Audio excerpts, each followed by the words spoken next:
जब हम लोगों ने उन्हें प्रधानमंत्री के रूप में, नेता के रूप में चुना, तो संसद के अंदर उनकी पहली प्रतिबद्धता क्या थी कि हमारी सरकार गांव गरीब किसानों के लिए समर्पित सरकार होगी। किसान भाइयों, आपके ध्यान में होगा कि आज जो कुछ नेता, जिन लोगों ने 10 वर्षों तक देश पर शासन किया, जब किसान की बात करते हैं तो हंसी आती है, क्योंकि पिछले आजादी के 68 वर्षों के अंदर 50 वर्षों तक इस देश पर एक परिवार ने शासन किया और किसान के लिए क्या चिंता की। जब देश गुलाम था, जब हमारे बीच तिलक, गोखले और गांधी थे, उनका सपना क्या था कि देश जब आजाद होगा तो आजाद भारत का जो शरीर खड़ा होगा, कृषि और किसान प्राथमिकता होगी, मस्तक के रूप में वो आगे आएगा। और इसीलिए जब देश में अंतरिम सरकार बनी आजादी मिलने के पहले, तो महात्मा गांधी जी ने राजेंद्र प्रसाद जी को देश का कृषि मंत्री बनाया था। पहला कृषि मंत्री डॉक्टर राजेंद्र प्रसाद, बाद में वो राष्ट्रपति बने। आजादी के बाद सरकार बनी तो सरदार पटेल किसानों के नेता थे और वह भी चाहते थे कि हिंदुस्तान के निर्माण का आजादी के बाद ये जो लोकतांत्रिक सरकार हमारी आई है, कृषि और किसान अग्रिम मोर्चे पर रखा जाए। उनकी बात भी नहीं सुनी गई और बहुत दिनों तक वो हमारे बीच भी नहीं रहे। और परिणाम क्या हुआ कि आजादी के बाद हिंदुस्तान का जो विराट पुरुष का रूप चाहिए था, उसके मस्तक के रूप में कृषि और किसान को दिखाई देना चाहिए था, उल्टा हुआ, शीर्षासन हुआ, कृषि और किसान की योजनाएं नीचे दब गई और जो नीचा का पैर था ऊपर चला आया। पूरे हिंदुस्तान के शरीर के भविष्य का निर्माण का शीर्षासन करा दिया गया। कृषि और किसान की चिंता कितनी की गई, ये सबको पता है। सौभाग्य से लाल बहादुर शास्त्री आए, उन्होंने जय जवान जय किसान की बात की, लेकिन वो भी हमारे बीच ज्यादा दिन नहीं रहे।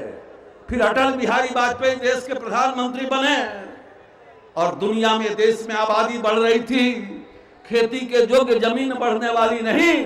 अटल बिहारी वाजपेयी ने नारा दिया, जय जवान जय किसान और जय विज्ञान। लेकिन वो भी सरकार 6 बरस के बाद, हमारा दुर्भाग्य था, चली गई।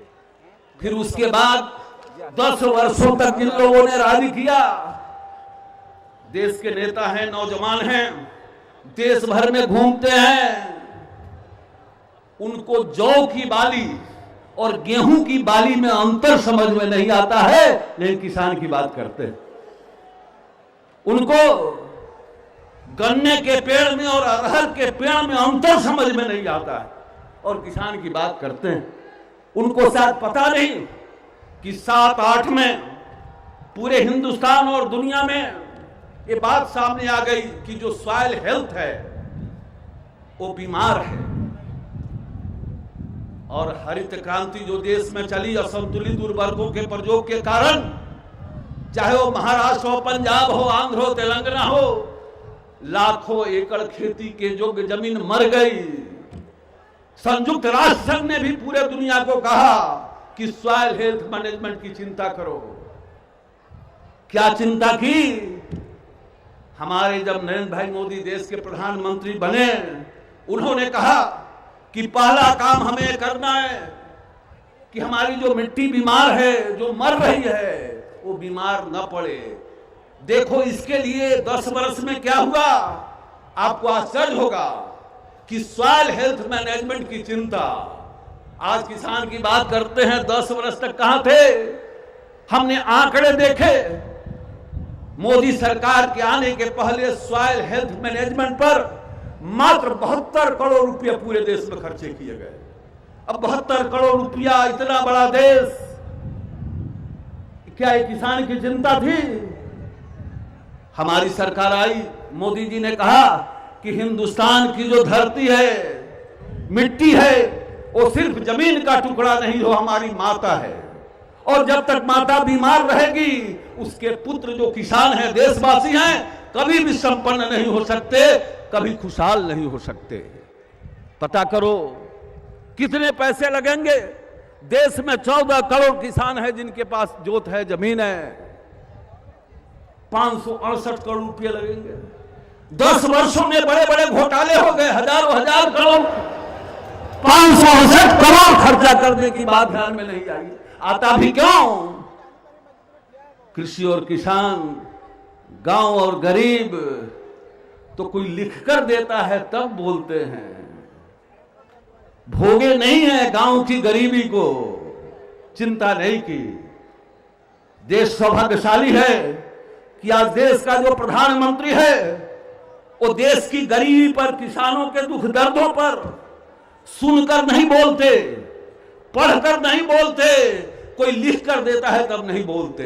पूरी बचपन और जवानी गांव में गुजारा है और कष्टों को भोगा है। उन्होंने कहा कि सबको सॉइल हेल्थ कार्ड दिया जाए, रुपये आवंटित किए गए। 18 महीने के अंदर 288 करोड़ रुपये राज्यों को सॉइल हेल्थ मैनेजमेंट के लिए दिए गए। सॉइल हेल्थ कार्ड बनाने के लिए किसी भी राज्य को 1 पैसा भारत सरकार नहीं देती थी। इस सरकार ने 18 महीने के अंदर 100 करोड़ से ज्यादा रुपये दिए। इस उड़ीसा के अंदर भी सॉइल हेल्थ मैनेजमेंट और सॉइल हेल्थ कार्ड के लिए 4 करोड़ रुपये दिए गए।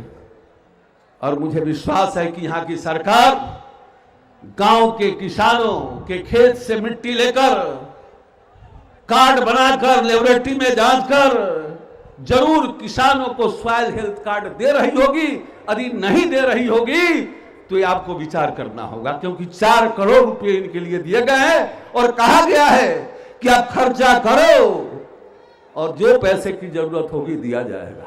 कितना खर्चा किया है, कल हम दिन भर उसकी समीक्षा कर रहे थे, संतोष नहीं हुआ है। हमने सरकार से आग्रह किया है कि उसको तेज करिए। जो किसान की बात करते हैं, कहां थे? हिंदुस्तान के 60% जमीन को सिंचाई का पानी नहीं है। आबादी बढ़ रही है, खेती योग्य जमीन बढ़ने वाली नहीं है। हिंदुस्तान है, ये इटली नहीं है, रोम नहीं है। हम अभी रोम गए थे, उसकी आबादी कितनी है? आधी उड़ीसा के बराबर भी नहीं होगी। ये हिंदुस्तान है, 125 करोड़ लोग हैं, 250 करोड़ हाथ है। यदि हर हाथ को काम देना है तो हर खेत को पानी देना पड़ेगा। कहां थे? कहां थे? क्यों इसकी चिंता नहीं की? हमारे प्रधानमंत्री जी ने चिंता की है। प्रधानमंत्री ग्राम सिंचाई योजना बनाई है। जिला स्तर पर डिस्ट्रिक्ट इरिगेशन प्लान बनाने के लिए राज्यों को कहा है। जितने पैसे की जरूरत होगी हम देंगे, प्लान बनाओ, भेजो। कल दिन भर हम यहां की सरकार की समीक्षा कर रहे थे। सरकार ने बताया है कि वो काम शुरू कर दिया है, लेकिन इसमें तेज गति करने की जरूरत है। किसान भाइयों और बहनों, क्या हालत है जो छोटे छोटे किसान हैं। आपके यहां क्या स्थिति है? हम तो अपने गांव में पानी खरीद कर खेती करते हैं। पानी खरीदना पड़ता है, लागत बढ़ता है। मिट्टी को कितने खाद की जरूरत है, दवा की जरूरत है, पता नहीं। अंधाधुंध प्रयोग कर रहे हैं, लागत बढ़ता है और मिट्टी भी बीमार पड़ती है। इसी प्रकार से मिट्टी की आयु बढ़े, जैविक खेती, परंपरागत कृषि विकास योजना, क्या इसके लिए राज्यों को पहले पैसा मिलता था? 1 पैसा भी नहीं मिलता था। हमने इस देश के अंदर परंपरागत कृषि विकास की योजना चलाई, सभी राज्यों को पैसा दिया। 50-50 एकड़ का क्लस्टर बनाकर 20,000 रुपये प्रति एकड़ किसान को देना। 10 करोड़ रुपया इस सरकार के लिए आवंटित किया, 8.5 करोड़ रुपया तो भेज दिया है। पता नहीं इस योजना की कैसी दशा इस देश में, इस राज्य में हो रही। मित्रों, आज किसान आत्महत्या कर रहे हैं। आखिर देश के अंदर राष्ट्रीय खाद्य सुरक्षा मिशन क्यों चला? इसके लिए राज्यों को क्यों पैसा क्यों दिया जाता है? या जिन योजनाओं की मैंने चर्चा की, उत्पादन बढ़े, उत्पादकता बढ़े, राष्ट्रीय खाद्य सुरक्षा मिशन, मैं कल समीक्षा कर रहा था और देखा कि पिछले वर्ष जब यह सरकार आई तो लगभग 87 करोड़ रुपए इस काम के लिए दिए गए। दलहन का, तिलहन का, चावल का, खेत में उत्पादकता बढ़े, किसानों को मदद करने के लिए पूरे पैसे उस वर्ष के भी खर्चा नहीं हुए।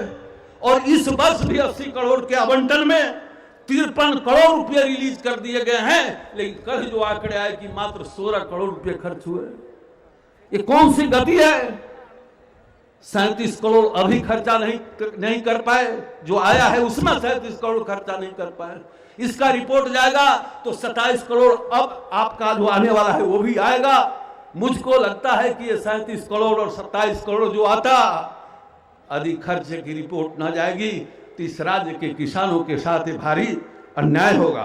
किसान भाइयों और बहनों, सिर्फ खेती अनाज की नहीं, किसान को भी संपन्न बनाना है तो पशुधन का विकास। मैं कल आंकड़े देख रहा था, दुर्भाग्य है कि इस राज्य में जो 12 में जनगणना हुई है पशुधन की, उस जनगणना के मुताबिक इस राज्य में जो गो पशुधन है 6% की कमी आई है और भैंस में लगभग 40% की कमी आई है। बढ़ोतरी जरूर हुई है, कुक्कुट पालन में जरूर 17% की बढ़ोतरी हुई है और गधा में 28% की बढ़ोतरी हुई। गधा जो एक जाति, अच्छा है, सरकार को मैं बधाई देता हूं, गधों की संख्या बढ़ी है, कुक्कुट की संख्या बढ़ी है, लेकिन गांव में जो किसान है उसके आर्थिक समृद्धि का आधार पशुधन है। यदि एक किसान के घर पर एक गाय हो तो कभी भूखे नहीं मर सकता है। भैंस हो, दुधारू जानवर हो, लेकिन 30% जो कमी आ रही है, राज्य सरकार को इसकी चिंता करना चाहिए। मित्रों, मैं कल पढ़ रहा था, इस राज्य के एक प्रमुख व्यक्ति का बयान था कि यूपीए की सरकार ठीक थी। मैं 2-3 बातें आपको बताकर अपनी बात समाप्त करूंगा। इस राज्य में सूखा आया था, इस राज्य में सूखा आया था 2003 में और 9-10 में। इन्होंने भारत की सरकार से दोनों समय मिलाकर 3136 करोड़ रुपए की मांग की थी। 3136 करोड़ की मांग की थी। उस समय की सरकार ने ये जो दोनों बार 2003 और 9-10 में मांग किया था, 31,000 करोड़ तो दिया था, 332 करोड़। हमारी सरकार आई है, हमारी सरकार में 15-16 में इन्होंने 2200 करोड़ की मांग की है, हमारी सरकार ने 815 करोड़ का सैंक्शन किया है। 815 करोड़ का सैंक्शन किया है। राष्ट्रीय आपदा कोष से और राज्य आपदा कोष में भी पहले से पैसा मौजूद है। मैं आपके सामने रखना चाहता हूं, जो केंद्रीय करों में हिस्सेदारी होती है, मैं पूछना चाहता हूं उन नेताओं से जो कहते हैं कि वो सरकार अच्छी थी, ये मुबारक हो आपको वो सरकार। यदि वो सरकार अच्छी थी तो 13-14 में केंद्रीय करों से इस राज्य को 15,000 करोड़ रुपया दिया गया था और मोदी सरकार ने इस 15-16 में केंद्रीय करों से 24,411 करोड़ रुपया दिया है। आप तय करिए कि कौन सरकार अच्छी है। इसी प्रकार से जो पंचायती राज है उसको 13-14 में 652 करोड़ रुपया मिला था और मोदी सरकार ने इस वर्ष 955 करोड़ रुपया दिया है। जो नगर निकाय हैं उनको 13-14 में 124 करोड़ रुपया मिला था और इस वर्ष 170 करोड़ रुपया मिला है। मित्रों, मेरी आपसे विनती होगी कि मोदी सरकार जो है गांव गरीब किसान के लिए समर्पित है। यदि गांव का विकास चाहते हैं, गरीब का विकास चाहते हैं, किसान का विकास चाहते हैं तो नरेंद्र भाई मोदी को मजबूत बनाना पड़ेगा। राज्य में एक ऐसी व्यवस्था लागू करनी पड़ेगी। आखिर मध्य प्रदेश के अंदर, गुजरात के अंदर यदि हर खेत को पानी जा सकता है, हर घर और खेत के लिए बिजली जा सकता है, उत्पादकता बढ़ सकती है, तो क्या उड़ीसा में काम नहीं हो सकता? हो सकता है। अपने प्रिय प्रधानमंत्री जो गांव गरीब किसान को मजबूत बनाना चाहता है उसको मजबूत बनाइए। उड़ीसा का गांव भी मजबूत होगा, गरीब भी मजबूत होगा, किसान भी मजबूत होगा। इसी विनती के साथ मैं अपनी बात समाप्त करता। बहुत बहुत धन्यवाद। आमर केंद्रीय कृषि मंत्री राधामोहन सिंह जी मु खाली गोटे अनुरोध करी भाई मानू जनसमुद्र ये सभा मंडप पलटि मु समस्त अनुरोध करी रास्ता अच्छी ए पाखरे किसी जगह अच्छी ए पाखरे